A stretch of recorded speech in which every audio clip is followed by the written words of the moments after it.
നിങ്ങളുടെ ഇഷ്ട പരമ്പരകൾ എക്സ്ക്ലൂസീവായി സൺ നെക്സ്റ്റ് ആപ്പിലൂടെ തികച്ചും ഫ്രീ ആയി ഇപ്പോഴേ ആപ്പ് ഡൗൺലോഡ് ചെയ്യൂ. പിന്നെന്താ നീ ഗൗതമിനെ വിളിക്കാൻ സമ്മതിക്കാത്തത്? ഇവിടെ അമ്മായി എന്നോട് വഴക്കിട്ടൂന്നൊക്കെ അറിഞ്ഞാലേ ഗൗതം സാറിന് സങ്കടാവും. വയ്യാത്ത സാറിനെ നമ്മളായിട്ട് എന്തിനാ അമ്മയെ വിഷമിപ്പിക്കുന്നേ? നിനക്ക് ഗൗതമിനോടുള്ള സ്നേഹം അറിയാവുന്നവളെ ഞാൻ. തക്കതായ കാരണമില്ലാതെ നീ ഗൗതമിനെ പിരിഞ്ഞ് ഇങ്ങോട്ട് വരില്ല. എന്താ അമ്മയുടെ അസുഖം എനിക്ക് ഇങ്ങോട്ട് വരാനുള്ള കാരണമല്ലേ? അല്ല. എന്താ നടന്നെന്ന് എന്നോട് തുറന്നു പറ മോളെ. ശരി, പറയാം. ഒരു വലിയ ലക്ഷ്യം എനിക്കും സാറിനും ഉണ്ട്. അതിനുവേണ്ടി പരസ്പരം പിരിഞ്ഞതായിട്ട് ഞങ്ങൾ അഭിനയിക്കുക. തൽക്കാലം ഇത്ര എനിക്ക് പറയാൻ പറ്റൂ. ഞങ്ങൾ കളിക്കുന്ന ഡ്രാമയെക്കുറിച്ച് അമ്മയ്ക്കും അറിയാം. ഇതൊക്കെ സത്യമാണോ? എന്റെ തലയെ തൊട്ട് നിനക്ക് സത്യം ചെയ്യാൻ പറ്റുമോ? പറ്റും. പക്ഷേ അതിന്റെ ആവശ്യമുണ്ടോ? അമ്മയ്ക്ക് എന്നെ വിശ്വാസമില്ലേ? എന്റെ ഒരു ഉറപ്പിന് കൈ തൊട്ടെങ്കിൽ സത്യം ചെയ്യ്.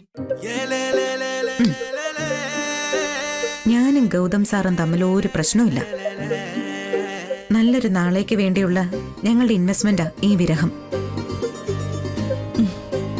അമ്മയാണ് സത്യം. ശരി, അമ്മ റെസ്റ്റ് എടുക്ക്. വെള്ളം മറിച്ചിട്ടത് അമ്മായി തുടച്ചൊന്നും കാണില്ല.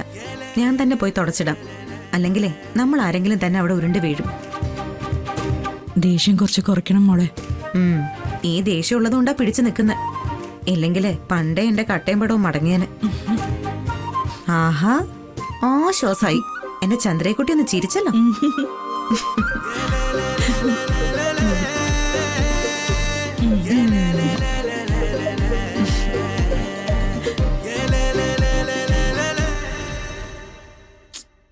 എന്നാലും ഏട്ടനും ചേച്ചിയും തമ്മിൽ അകന്നു എന്ന് പറഞ്ഞപ്പോ മനസ്സിനൊരു വിങ്ങൽ. ശിവാനി ഇടപെട്ട് ആ അകൽച്ച തടയേണ്ടതായിരുന്നു. ഞാൻ തടയാൻ ശ്രമിച്ചില്ലെന്ന് പ്രണവ് കരുതരുത്. ഇടനെഞ്ച് പൊട്ടി കരഞ്ഞുകൊണ്ട് നിധിയോട് പോവല്ലേ പോവല്ലേ എന്ന് ഞാൻ പറഞ്ഞതാ. അവള് കേട്ടില്ല. ഏട്ടന് ചേച്ചിയെ വിശ്വാസമായിരുന്നല്ലോ. പിന്നെ പെട്ടെന്ന് ഇങ്ങനെ ഒരു ചേഞ്ച് വരാൻ എന്താ കാരണം? ഞാൻ മനസ്സിലാക്കിയിടത്തോളം നിധി വസുന്ധര ആന്റിയെ ധിക്കരിക്കുന്നതാ പ്രധാന പ്രശ്നം. പിന്നെ ഇന്ന് നിധിയുടെ അമ്മ വന്ന് ആന്റിയോട് പെരുമാറിയ രീതി ഒട്ടും ശരിയായില്ല. അല്ല, ചന്ദ്രകാന്റി അങ്ങനെ പെരുമാറാത്ത ഒരാളായിരുന്നല്ലോ. മിക്കവാറും വസുന്ധര ആന്റി ആയിരിക്കും കുഴപ്പമുണ്ടാക്കിയത്. സാധാരണ വസുന്ധര ആന്റി വഴക്കുണ്ടാക്കാറുണ്ട്. പക്ഷേ ഇന്നത്തെ പ്രതി ചന്ദ്രിക ആന്റിയാ. വസുന്ധര ആന്റി സൂയിസൈഡ് ചെയ്യാൻ പോലും തീരുമാനിച്ചതല്ലേ? അപ്പോ പ്രശ്നത്തിന്റെ തീവ്രത എത്രത്തോളം ഉണ്ടെന്ന് പ്രണവിന് ഊഹിച്ചൂടെ? നിധിയുടെ സ്ഥാനത്ത് ഞാനായിരുന്നെങ്കിൽ ഈ വലിയ കുടുംബത്തെ ഒരുമിച്ച് നിർത്താനേ ശ്രമിക്കൂ. കാരണം ഈ കുടുംബത്തിലുള്ള എല്ലാവരും വളരെ നല്ലവരാ. പ്രത്യേകിച്ച് പ്രണവും ഗൗതമും. ഇത്രയും നന്മ നിങ്ങൾക്ക് എവിടെ നിന്ന് കിട്ടി പ്രണവ്? ഞങ്ങൾക്ക് കിട്ടിയത് അമ്മയുടെ സ്വഭാവമാണെന്ന് എല്ലാരും പറയുന്നത്. ആയിരിക്കും. എനിക്കും അമ്മയുടെ മകളെ ജീവിക്കാൻ കഴിഞ്ഞിരുന്നെങ്കിൽ അതിൽ പരം ഭാഗ്യം മറ്റൊന്നില്ല. നല്ല അച്ഛനമ്മമാർക്ക് ജനിക്കുന്നത് വലിയ ഭാഗ്യമാണ്. ശിവാനിക്ക് നല്ലൊരു അച്ഛനെ കിട്ടി. പക്ഷെ അമ്മ രേണുകാന്റിയുടെ മകളായി പോയത് കൊണ്ടാണ് ശിവാനി ഇങ്ങനെ ആയി പോയത്. എങ്ങനെ? ഈ ശിവാനി അല്ല ഉദ്ദേശിച്ചത്. പഴയ ശിവാനി ഭയങ്കര തരികടയായിരുന്നല്ലോ. അത് രേണുകാന്റിയുടെ മകളായത് കൊണ്ടാണെന്നാണ് ഉദ്ദേശിച്ചത്. ഓ, അങ്ങനെ. എന്ത് ചെയ്യാം, പാവം ഞാൻ. എന്താ ഇവിടെ ഒരു മീറ്റിംഗ്? ഒന്നുമില്ല ആന്റി, ചേച്ചി വീട്ടിൽ പോയ കാര്യം സംസാരിച്ചുകൊണ്ടിരിക്കുവായിരുന്നു. അതൊക്കെ കഴിഞ്ഞില്ലേ? പുകഞ്ഞ കൊള്ളി പുറത്ത്. ഇനി എത്രയും വേഗം ഡിവോഴ്സിനുള്ള ഏർപ്പാടുകൾ ചെയ്യണം. ഡിവോഴ്സോ? അത്രയും കടന്നൊക്കെ ചിന്തിക്കണോ? ഒത്തുതീർപ്പാക്കി മുന്നോട്ട് പോകുന്നതല്ലേ നല്ലത്? എന്തൊത്തുതീർപ്പ്?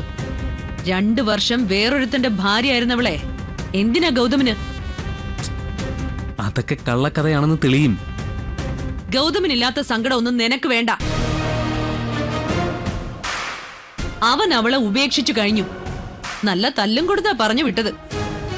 ഈ കുടുംബത്തിന്ന് ആരെങ്കിലും ഒത്തുതീർപ്പിന് ശ്രമിച്ച അതോടെ അവരുടെ സ്ഥാനം പടിക്ക് പുറത്താ. നീ പോയി നിന്റെ പണി നോക്ക്. ഓ ശരി. നിധി വന്നതിന് ശേഷം ഇവനും എന്റെ അടുത്ത് നെഗളിക്കാൻ തുടങ്ങിയതാ. ഇപ്പൊ കണ്ടില്ലേ, എല്ലാത്തിനും വാലുമുറിഞ്ഞ കൊരങ്ങന്റെ അവസ്ഥയായി. ഇനി ഞാൻ എന്റെ പഴയ പ്രതാപം തിരിച്ചു പിടിക്കും. എന്റെ ആന്റി ഒരു സംഭവം തന്നെ. ഈ വീട്ടിൽ ആന്റിയുടെ സഹായമായിട്ട് എത്തിയത് ഞാൻ ചെയ്ത പുണ്യമാണ്. നീ എന്നെ പുകഴ്ത്തി സമയം കളയണ്ട. നിധി പോയ ഗ്യാപ്പില് ഗൗതമിന്റെ പ്രീതി പിടിച്ചു പറ്റാൻ നോക്ക്. എന്നിട്ട് അവനോട് പോയി നിധിയുടെ കുറെ കുറ്റം പറ. പറ്റുമെങ്കില് നാളെ തന്നെ ഡിവോഴ്സ് കേസ് ഫയൽ ചെയ്യണം. ആന്റി ജോയിന്റ് പെറ്റീഷൻ റെഡിയാക്കി വെച്ചോ. ഗൗതമിനെ കൊണ്ട് സൈൻ ചെയ്യിക്കുന്ന കാര്യം ഞാൻ ഏറ്റു. ഭാരിച്ച കാര്യങ്ങളൊക്കെ ഞാൻ നോക്കിക്കോളാം. നീ പോയി രാത്രിയിൽ ഗൗതമിന് കഴിക്കാൻ ചപ്പാത്തി ഉണ്ടാക്കി വെക്ക്. അവൻ ചിലപ്പോ കഴിച്ചില്ലെന്നൊക്കെ ഇരിക്കും. നിർബന്ധിച്ച് കഴിപ്പിക്കുന്നതാണ് നിന്റെ മിടുക്ക്. ഓക്കെ, ഗൗതമിനെ ഞാനൊരു ഭാര്യയെ പോലെ പരിചരിച്ചോളാം.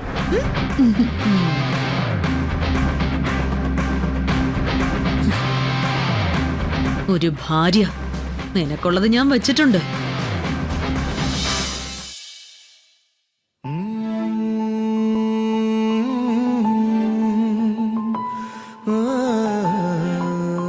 ഹലോ സാറേ, ഉറക്കാണോ? ഏയ് അല്ല, ഞാനിങ്ങനെ ഓരോന്ന് ഓർത്ത്. എന്താ ഓർത്തെ? അത് പിന്നെ എനിക്കറിയാം, ഒരു സിനിമ പാട്ടല്ലേ ഓർത്തെ? സിനിമാ പാട്ടോ? അതെ. അരികിൽ ഞാനുണ്ടായിരുന്നെങ്കിൽ എന്ന് നീ ഒരു മാത്ര വെറുതെ നനച്ചുപോയി. അങ്ങനെ നിന്നെ ഞാൻ നനയ്ക്കുന്നത് ഒരു മാത്രമല്ല പെണ്ണേ. ഓരോ നിമിഷവും ഞാൻ ആഗ്രഹിക്കുന്നു നീ എന്റെ അരികിൽ ഉണ്ടായിരുന്നെങ്കിലെന്ന്. അതുകൊണ്ടാ ഞാനിപ്പോ വന്നത്. സാർ ഒന്ന് കണ്ണടച്ചാ ആ നിമിഷം ഞാൻ മുമ്പിലെത്തും. ഞാൻ സാറിനൊരു സ്പെഷ്യൽ കഞ്ഞി ഉണ്ടാക്കിയിട്ടാ വന്നിരിക്കുന്നത്. ചില പച്ചക്കറികളൊക്കെ നൈസായിട്ട് അരിഞ്ഞ് വേവിച്ച് ചേർത്തിട്ടുണ്ട്. ടേസ്റ്റ് നോക്കി അതെന്തൊക്കെയാണെന്ന് കണ്ടുപിടിക്കണം. ഓ, വെരി സിമ്പിൾ. നീ കഞ്ഞിതാ. കഞ്ഞിയിലേക്ക് നോക്കി ചേർത്ത ഐറ്റം പറയാൻ പറ്റില്ല.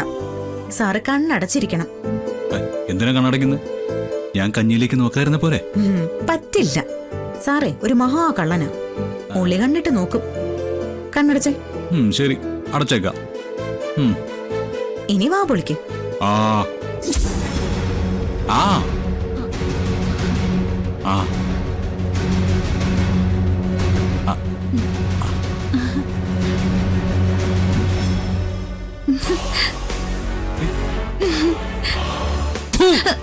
നീയോ? നീ എന്തിനാ അവിടെ വന്നേ? ഞാൻ ചപ്പാത്തി ആയാലും പൊറോട്ട ആയാലും എനിക്ക് വേണ്ട. അനുവാദം ഇല്ലാതെ ഇങ്ങോട്ട് എന്തിനാ വന്നേ? വസുന്ധരാന്റി അനുവാദം തന്നു. ഗൗതമിന് ആഹാരം കൊടുക്കാൻ ആന്റി പറഞ്ഞു. ഇനി എന്നും ഞാൻ തന്നെ എന്റെ ഗൗതമിന് ഫുഡ് തരും. നിന്റെ ഫുഡ് വല്ല തെരുവട്ടിക്കും കൊണ്ടേ കൊടുക്കും. ഗൗതം ചീത്ത വിളിച്ചാലും നിർബന്ധിച്ച് കഴിപ്പിക്കണമെന്ന് ആന്റി പറഞ്ഞ. ഗൗതം, ഞാൻ എന്റെ കൈകൊണ്ട് ഗൗതമിന് വേണ്ടി മാത്രം ഉണ്ടാക്കിയത് ഇത്. സ്വന്തം ഭാര്യ തരുന്നത് പോലെ കരുതി സ്വീകരിച്ച് എന്നെ ധന്യാക്കണം. എന്തിനാ പാറു ആന്റിയെ വിളിക്കുന്നേ? ഗൗതമിന് എന്ത് ആവശ്യമുണ്ടെങ്കിലും ഞാനിവിടെ ഉണ്ടല്ലോ. എന്താ ഗൗതം വേണ്ടത്? എന്താ? ഇവൾ എന്റെ അടുത്ത് വരരുതെന്ന് ഞാൻ എത്ര തവണ പറഞ്ഞതാ. പാറുവിന് ഇവളെ കൺട്രോൾ ചെയ്യാൻ പറ്റുന്നില്ലെങ്കിൽ ഞാൻ എന്റെ ഗസ്റ്റ് ഹൗസിലേക്ക് മാറിക്കോളാം. നീ എന്തിനാടി പോതിനെ മേനകയുടെ വേഷം കെട്ടി ഇങ്ങനെ വന്ന് നിൽക്കുന്നേ? നീ വിചാരിച്ചാലൊന്നും ഈ വിശ്വാമിത്ര മയങ്ങില്ല. ഇറങ്ങി പോടി. ഞാൻ വന്നത് ആരെങ്കിലും മയക്കാനോ നിധിയുടെ ജീവിതം തട്ടിയെടുക്കാനോ അല്ല ആന്റി. വെറുതെ ഇരുന്ന് ബോറടിച്ചു. ഈ വീട്ടില് എന്തെങ്കിലും ജോലി ചെയ്യാൻ എന്നെ അനുവദിക്കണം. വെറുതെ ഇരുന്ന് ആഹാരം കഴിച്ചെനിക്ക് ശീലമില്ല. അതുകൊണ്ട് നിധി തിരിച്ചു വരുന്നത് വരെ ഗൗതമിന്റെ കാര്യങ്ങൾ നോക്കാന്ന് ഞാൻ തീരുമാനിച്ചത്. ഗൗതമിന് ഒരു കുറവും വരാതെ ഞാൻ നോക്കിക്കോളാം. ഈ മുറിക്ക് പുറത്തൊരു പായ വിരിച്ച് ഞാൻ കിടന്നോളാം.